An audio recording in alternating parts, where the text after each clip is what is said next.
I do state quite clearly, I think Nubians are native Egyptians in. Did you hear that? He said he thinks. Does this fraud ever consult actual sources, or does he make things up as he goes along? Nubians were not ancient Egyptians, and nowhere in Egyptian texts are they identified as such. On the contrary, Egyptian sources consistently document Nubians as a distinct and foreign population. Nubians, okay, or modern Nubians, are from the land of Tarseti. And just moments earlier, he foolishly asserted Nubians were Egyptians. The flip-flopping and inconsistencies are the hallmark of Afrocentrism. Nubians are from Tarseti, not Kemet. Egyptians did not originate from Tarseti, did they? So the argument collapses on its own. It's unclear how he thinks this line of reasoning is even coherent. The ancient names of Egypt are Kemet, Tar-Meri and Tar-Netta. The cultural core of Egypt lies in Upper and Lower Egypt, north of the First Cataract, encompassing sites such as Badari, Nakada, Thinis, Abydos, Memphis, Merimde, Butomadi and the Fayum, not Tarseti. The facts are clear. Tarseti was a separate Nubian polity conquered many times. It was not the fount of Egyptian civilization. As far as modern Nubians are concerned, Tarseti was an ancient Nubian polity and no longer exists. Modern Nubians, some, though not all, now live in southern Egypt due to relocation caused by the 1960 to 1970 10-year construction of the Aswan High Dam, which flooded Lower Nubia, which today is Upper Egypt. Being ignorant of this fact, he insists on passing these Nubians off as if they're Egyptians, you see. Genetically, modern Nubians exhibit significant Eurasian ancestry with a smaller Nilotic or Dinka-like component. Linguistically, they do not belong to the Afro-Asiatic language family like ancient Egyptian. Instead, they speak Eastern Sudanic languages of the Nilo-Saharan family, so they're not even in the same language phylum. Of course, Andy will never tell his audience any of this. So, is Tarseti one of the gnomes of ancient Kemet? Yeah. Which one is it? It's like the most southern one or something? Yes, the first one. Yeah. It's the first gnome. Names of the gnomes are ancient, but the numbering system used to list them are a modern convenience for organization by Egyptologists to easily categorize and map archaeological sites. The gnomes were numbered sequentially from south to north, following the flow of the Nile. They were not numbered by ancient Egyptians. It became an administrative nome of Egypt due to its granite quarries, gold and ivory.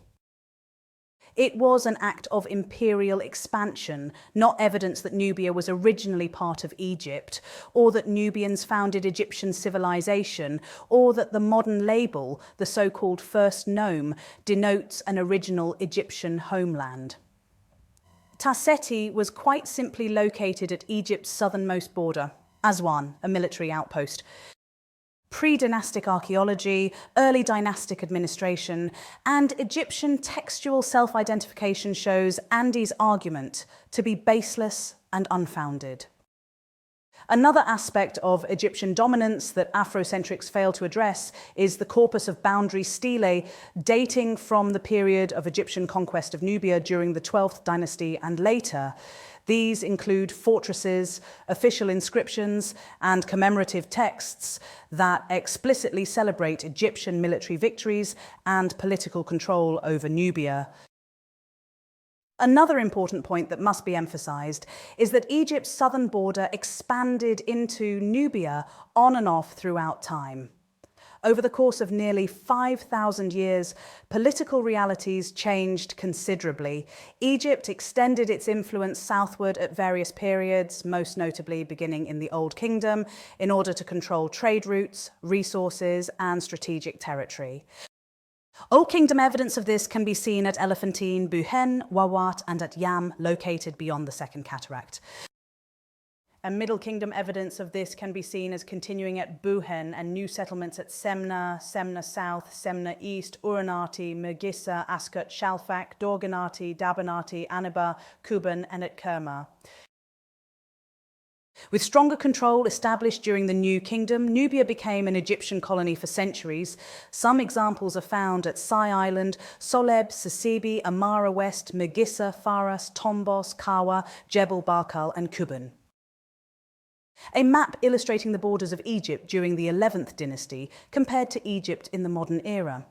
Afrocentrics ignore the ancient boundary in favour of the modern one, as if to falsely claim that all these people were Egyptians. They're not.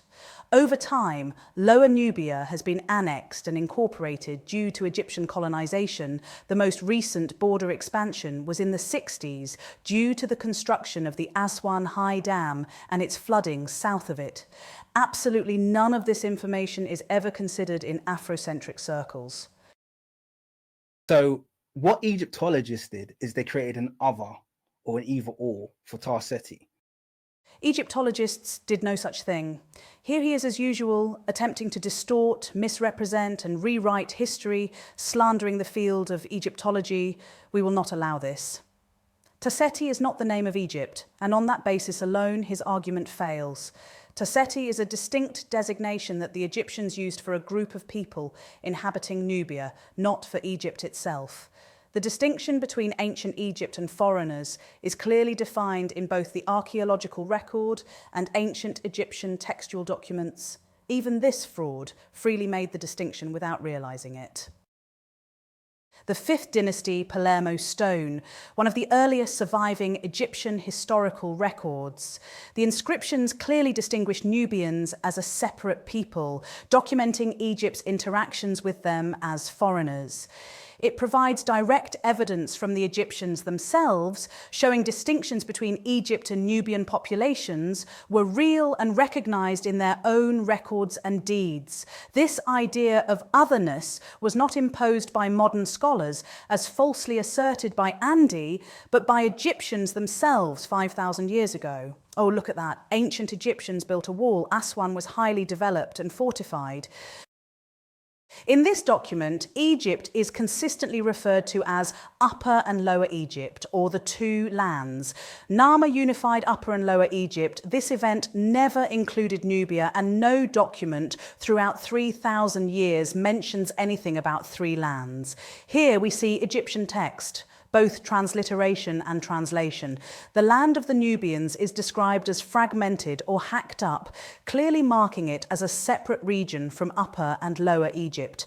The captured prisoners are explicitly identified as Nubians, not Egyptians. Therefore, Nubians were not Egyptians. 5th dynasty pyramid texts ascribe Nubia as a southern land associated with archers. Other examples can be found in texts ascribed to Weni and Harkuf, who employed more specific terms to those of the south, such as Irtjet, Setju, and Wawat. These are associated with Lower and Yam with Upper Nubia. The term Wawat, which stayed in use, was also the designation of the northern administrative unit during the much later Egyptian occupation of Nubia. All of these lands were subject to Egyptian military campaigns. In Middle Kingdom execration texts and boundary stelae, most notably at Semna under Senusret III, where Egypt's southern border is explicitly defined against Tarseti and neighbouring Nubian territories. Akhenaten's 18th dynasty hymn to Aten and inscriptions regarding Thutmose I's activities in Nubia clearly demonstrate this fact. In any case, Egyptians described the Ni-Hesi-Yu as people with burnt faces and curly hair. Across administrative, religious and historical texts alike, Egyptians consistently distinguished Tarseti from Egypt. They never defined themselves as originating from Tarseti, and Andy wouldn't dare point us to an Egyptian text making this assertion. During periods of Egyptian occupation, Tarseti remains conceptually external, reinforcing the fact that it was understood as a separate Nubian land under Egyptian control. Tarseti was never the origin point of Egyptians. Egyptologists created another. No. Racial distinctions and awareness have been around since time immemorial. And what about Nubian A group? Nubian A group culture differed in distinct ways from the contemporary Naqada 2 and 3 cultures in Egypt, despite significant Egyptian influence. Key differences are evident in levels of social complexity, pottery styles, and burial practices. Egyptian trade goods are common in Nubian contexts. A group material culture appears far less frequently in Egypt, indicating an uneven and asymmetrical cultural exchange. A-group Nubians were not Egyptians, as Andy falsely asserts, but they were in fact Eurasians and related to Naqada era and dynastic Egyptians. For Tar Seti, because they realized, hey, these people, when they come up, they are, often they're depicted very, very dark. Right on cue. The inconsistent, flip-flopping fool drawing physical distinctions between Egyptians and Nubians, the very thing he just accused Egyptologists of. Very, very dark. Compared to whom, the Egyptians? Notice Andy does not use the term black here, even though he routinely applies it to Egyptians. Do ancient Egyptians and Sudanese look the same? Any honest person would tell you no. To suggest otherwise would be to accuse ancient Egyptian artisans of deliberate visual fraudulence and artistic deceit. Obviously, Egyptians do not resemble Sudanese Nilotic populations, and Egyptian artisans took care to depict this distinction clearly. A comparison with figures from the newly discovered 5th dynasty tomb of Hetpet underscores this point. The contrasts are unmistakable and reflect clearly differentiated population groups as understood and represented by the ancient Egyptians themselves. These differences are racial in nature. In New Kingdom tombs, including those of Sebekotep, Hui, Horemheb and Seti I, Sudanese are depicted with distinctly prognathous features, short, broad, flat noses, large prominent lips and black skin. These figures are typically shown as tall, adorned with large round earrings and wearing their hair in tightly coiled plaits. Some depictions also show horizontal lines across the forehead, which symbolize specific patterns of decorative scarification mentioned in contemporary texts. Andy's malicious claim that Egyptologists created a so-called other is therefore false.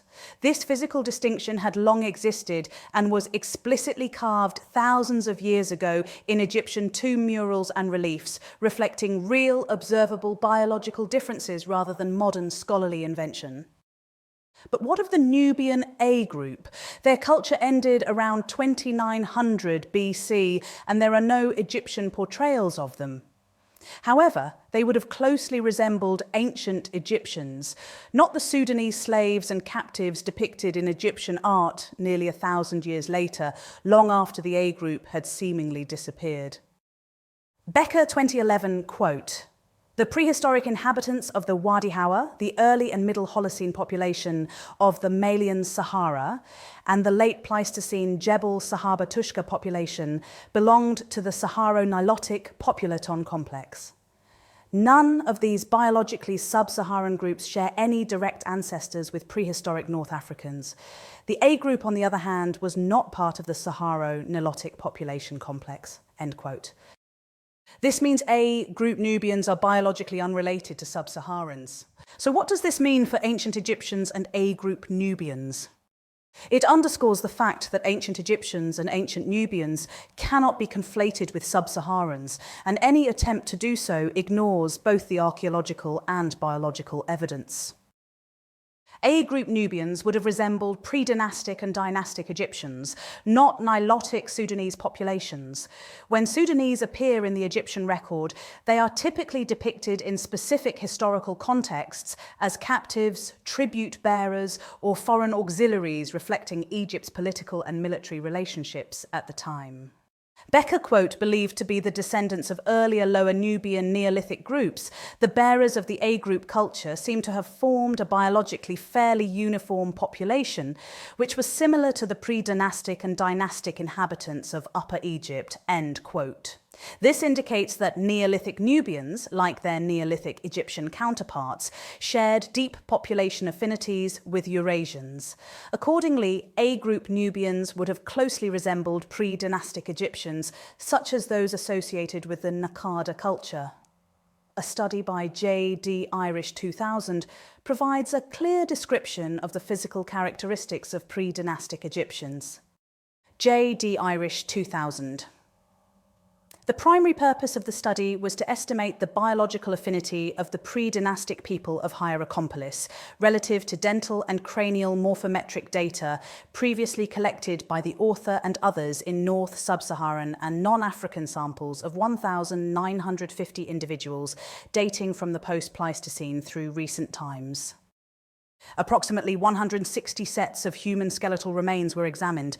Of these, 77 from sites HK6, 16, HK27, 1 and HK4360. These were complete enough for detailed dental morphometric analyses. Amongst them, 14 possessed complete or nearly complete skulls, which allowed for further craniometric studies. Dental observations. The reason for selecting these particular traits concerns their individual and collective expression in Africa, as well as in Asia, Europe, and the Americas, to facilitate a comparison of suites of features within and among samples and regions. Based on qualitative inspection of the dentitions, it appears that 1, dental phonetic homogeneity was prevalent among the Hierakonpolis inhabitants, and 2, they exhibit dental traits that ally them with other post-Pleistocene populations in Greater North Africa. Prior work shows North Africans have morphologically simple, mass-reduced teeth. This dental pattern was shown to be ubiquitous among samples, regardless of distance, from the Canary Islands to Egypt and Nubia or time, from 8,000-year-old Capsians to recent Berbers in Western North Africa. This pattern, termed the North African dental trait complex, includes high frequencies of several traits such as an interruption groove on UI2, M3 agenesis, and rockajaw, plus a low occurrence of LM2Y5 groove pattern. All of these features are also present in Europeans and West Asians to some degree, but are uncommon in Sub-Saharan peoples. Craniometric indicators appear to support these results, and European-like discrete traits, such as alveolar orthognathism, dolichocephaly, rhomboid orbits, narrow nasal aperture, and nasal sill, are prevalent. Cranial observations. Up to 21 standard craniometric measurements were taken on 14 of the most complete crania, all from HK43. The 14 crania appears to support the preliminary dental findings.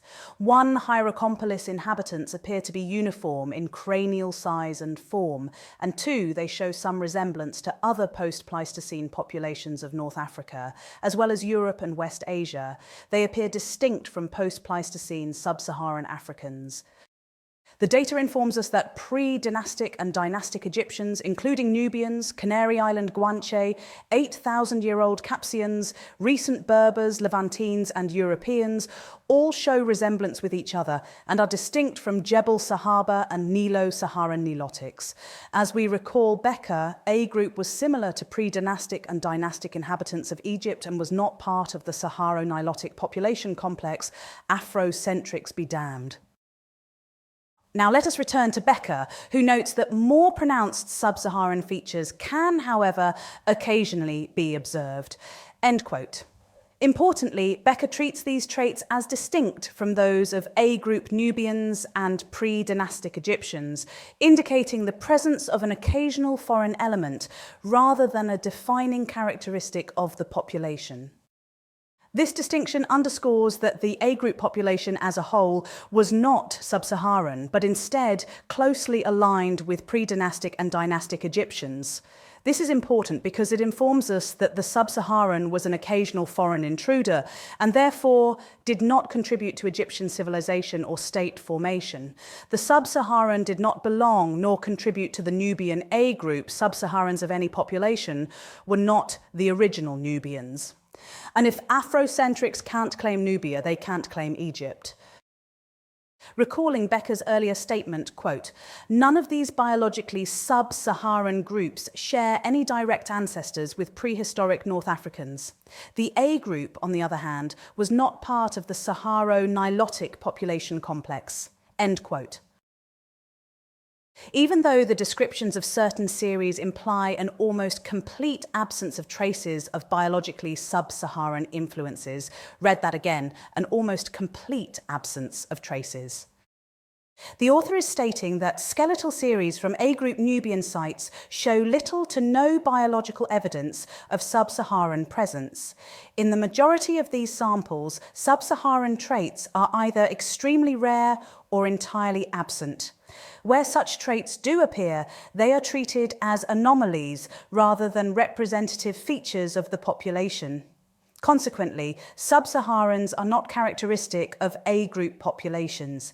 Instead, the A-group represents an autochthonous population with closest affinities to pre-dynastic and dynastic Egyptians shaped by ancient Eurasian ancestry. So who are these? Not A-group. On the whole, C-group samples are characterized by stronger sub-Saharan affinities. C-group emerged nearly 1,000 years after A-group had disappeared, ample time for various populations to move in, mix or replace earlier groups or adopt earlier groups' material culture. This temporal gap underscores that C-group peoples were not a direct continuation of the A-group, but perhaps only partially. The A-group does not appear to have been wholly ancestral to the C-group. Rather, the evidence suggests partial ancestry, with the C-group demonstrating continued Eurasian population continuity in Nubia. The C-group culture dates from approximately 2400 BC to 1550 BC. This is 1,000 years after A-group, and it overlapped with Egypt's Middle Kingdom, particularly the 11th dynasty during the reign of Mentuhotep II. This continuity can be explained either by descendant populations persisting from the A-group or by Egyptian groups entering and settling in Nubia during this period of intensified political and administrative expansion. What do we know of the C-group? Quote, the various archaeologically defined Nubian samples are usually described as homogeneous groups, which are biologically either rather sub-Saharan or North African, or mixed populations, which consist of different proportions of individuals of biologically sub-Saharan, North African, or mixed, for example, partly sub-Saharan and partly North African ancestry, end quote. This indicates that a partial demographic transition occurred roughly 1,000 years after the A-group period. C-group settlement sites were not biologically uniform. Some settlements show affinities with Egyptian or broader Eurasian populations, other settlements with Sudanese Nilotics, while additional sites exhibit clear evidence of admixture. Overall, the data suggests that Sudanese Nilotic populations gradually entered a region already inhabited by descendants of the A-group and/or early dynastic Egyptians. Consequently, Nilotic populations comparable to modern Dinka cannot be considered the original inhabitants identified as Nubians during the A-group period. The A-group itself demonstrates primary biological continuity with pre-dynastic and dynastic inhabitants of Egypt and was only partially ancestral to the C-group, reflecting the mixed and unadmixed nature of its later descendants, as A-group Nubians were Eurasian in biological affinity. Quote, ancient Egyptian and classical texts and artistic representations suggest that the Nubians were not a homogeneous group, that the populations living south and west of Nubia were fully biologically sub-Saharan, and that countless groups from the desert either tried to or actually did enter the Nile Valley, end quote. So who were these? These populations were intrusive to the lower Nubian Nile River Valley. Their homelands lay to the south and west of Nubia. That's right, their homelands were south and west of Nubia, not within the Nile River Valley proper. They either attempted to enter or gradually did enter the riverine corridor over time. This indicates that sub-Saharan groups were not indigenous to the lower Nubian Nile Valley proper, but rather to its peripheral regions and areas further south, from which later movements into the Nile Valley occurred. Here a map is used to illustrate and reinforce Becker's statements. Egypt, Nubia and Sudan are clearly differentiated. A group Nubians are located in Lower Nubia between the first and second cataracts, while populations described as the Saharo-Nilotic complex, or Sudanese, begin between the second and third cataracts. These are known as the Wadi Hawa samples. Quote, all relevant results of the osteological analyses clearly showed that the Wadi Hawa sample consisted of the remains of people of biologically sub-Saharan ancestry. Additionally, not a single Wadi Hawa individual or group was found to be most similar to either the A group or the Somali sample, the only core comparative samples with appreciable frequencies of biologically non-sub-Saharan morphological characteristics. Therefore, the Wadi Hawa's prehistoric inhabitants were evidently members of a biologically sub-Saharan population complex. End quote. This Sudanese population originated in the Wadi Hawa region rather than in the Nile River Valley proper and should be regarded as external to it. They remained outside the Nile Valley until the emergence of the Nubian Sea Group, which appears during Egypt's 6th dynasty, around 2200 BC. None of these populations belonged to the A Group, nor did they inhabit the Tasseti Regiona Nile Valley region during the period from approximately 3700 to 2900 BC, when the A Group culture flourished. The Wadi Hawa population was distinct from pre-dynastic Egyptians, dynastic Egyptians, Neolithic Nubians and Nubian A group, and also distinct from C group. Not a single Wadi Hawa sample was similar to the A group, not one, and by extension, none were similar to pre-diastic or dynastic Egyptians either. Quote, in contrast to the Nubian A group, the prehistoric inhabitants of the Wadi Hawa displayed markedly tropically adapted body proportion. Distinctly biologically sub-Saharan morphological traits such as pronounced alveolar prognathism, a low, round nasal saddle, and an ill-defined inferior nasal margin were identified as hallmarks of the sample. End quote. Such a description is not applied to ancient Egyptians in the scholarly literature. Quote, the people of the A group and the inhabitants of sites like Kadruka were representatives of the resulting non-Saharo-Nilotic population. In other words, A group and Kadruka were Eurasian Caucasoids, end quote. It was Eurasians who brought Afro-Asiatic to Africa. So much for knowledge came from the South Charade, it most certainly did not. It came from the North, absolutely, and this is established through the evidence. Kadruka is a Neolithic culture of Upper Nubia. Shown an A group Nubian and a C group Nubian, note the clear distinctions between them. A group Nubians are consistently described as non-Sub-Saharan, non-Nilotic, completely unrelated to the Wadi Hawa population, but rather resemble Naqada phase Egyptians in their morphological characteristics. By contrast, C group Nubians display greater biological heterogeneity, appearing as Caucasoid, Nilotic, or admixed. Taken together, this illustration anthropologically documents the gradual entry of Sudanese Nilotic populations into the Nubian Nile Valley over time, indicating that these Nilotic groups were not indigenous to the Nile Valley region, but arrived later. Eugen Strauhal explicitly states in the 5th millennium BC were slim and gracile, dolichocranic with small faces and slightly broader noses.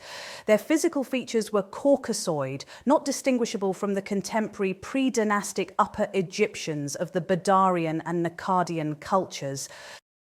J.D. Irish informs us, quote, most importantly, the A and C groups are significantly different, which is not supportive of a direct ancestral relationship.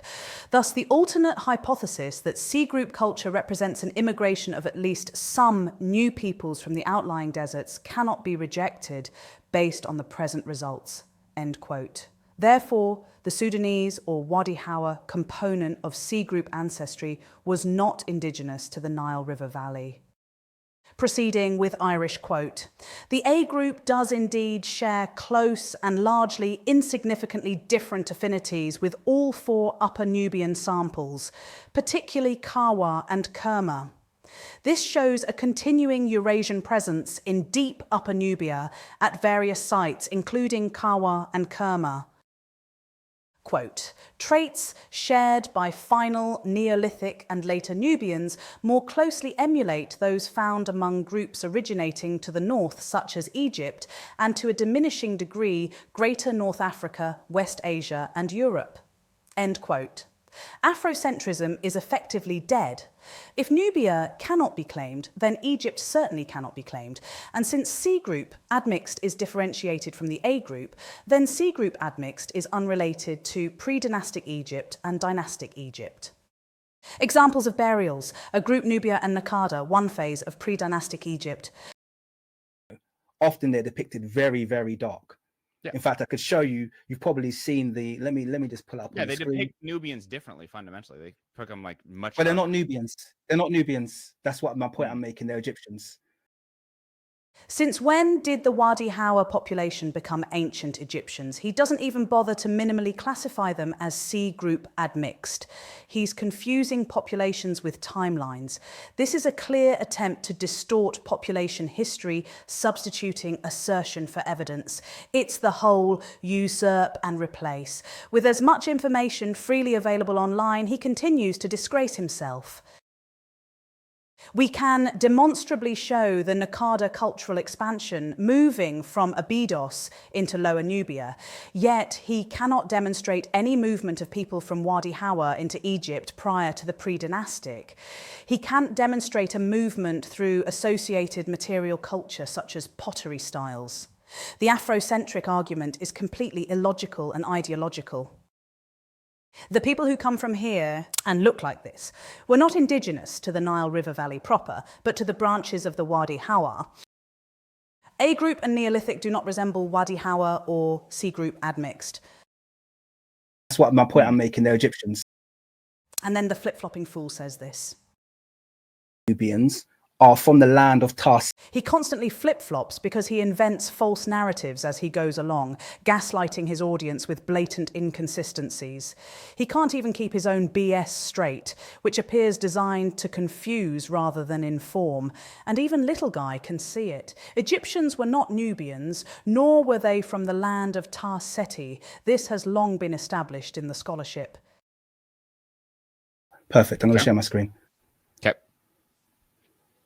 Okay, so this is an image, which you've probably seen before, of the ancient Egyptian infantry. Okay. Yeah? Yep. So this is ancient Egyptian infantry. Yeah, I think this was found in Luxor, if I remember correctly. I can't remember correctly. But yeah. Yeah. I think we'd agree phenotypically, yeah, they're consistent with Africans. I don't want to say, you know, you used to... Yeah, they look like a lot of Saites, yeah. I mean, Saites, Rwanda, I mean, these people could fit a lot of African phenotypes. Oh, look, he's getting frustrated with little guy. Which so-called African phenotypes? Always vague, always assuming, and notice how he grabs the darkest, poorly lit image he can find. Let's do a side-by-side comparison, shall we? Afrocentric misrepresentation relies heavily on visual manipulation. The strategy is to selectively use the darkest images available to manufacture a narrative, a tactic especially common with wooden statues where lack of lighting exaggerate colours. These are the same statues shown under either overhead lighting or natural sunlight. Notice where the statues appear darker toward the back. It's simply because the light is no longer falling on them, not because of any difference in the statues themselves. Imagine being so desperate to deliberately exploit statues to create a misleading impression. And no, it was not found in Luxor. It was discovered in the 11th dynasty tomb of Meseti at Asyut, and they fit Egyptian phenotypes. Egyptian warriors trained extensively under the sun. Without the resulting deep tan, they would have looked like their Egyptian counterparts. Show you another image, okay? Also ancient Egyptians. These are archers. Calling these statues ancient Egyptians is as ignorant as claiming they were discovered in Luxor. Not a single credible source has ever identified them as ancient Egyptian. Imagine being so desperate, so hard up, that you resort to assertions that can be easily checked and disproven by anyone with internet access. Do these figures resemble any ancient Egyptians you've ever seen? Of course not. How often do you see jet black figures across 5,000 years of Egyptian art? Rarely. When they do appear, they are context-specific, symbolic, or clearly represent foreigners, not the normative depiction of ancient Egyptians themselves. That's why they're so easily distinguished. What's evident instead is an attempt to usurp and replace ancient Egyptians by inserting foreign populations in their place, a distortion that's easy to see through. To seriously claim these jet black figures represent ancient Egyptians would require rejecting the entirety of established Egyptian archaeology, including the mummified human remains themselves. The Old Kingdom Nuerat individual was autosomally North African and Mesopotamian with respective haplogroups. What genetic components do these have? A Sudanese Dinka-like component. That's why this clown and everyone like him is easily dismissed. These were crafted during the 11th dynasty, long after the A-group Nubian phase. Therefore, they cannot represent A-group Nubians. At most, they could reflect C-group populations, either admixed or unadmixed, or possibly Wadi Hawa groups. In any case, these figures are not Egyptians. That's why they're labelled Nubians in literature. This fraud has nothing better to do than lie about even the most basic fundamentals. He's not serious, which is why he's so easily dismissed. No authoritative figure confuses these for Egyptians. Sit down.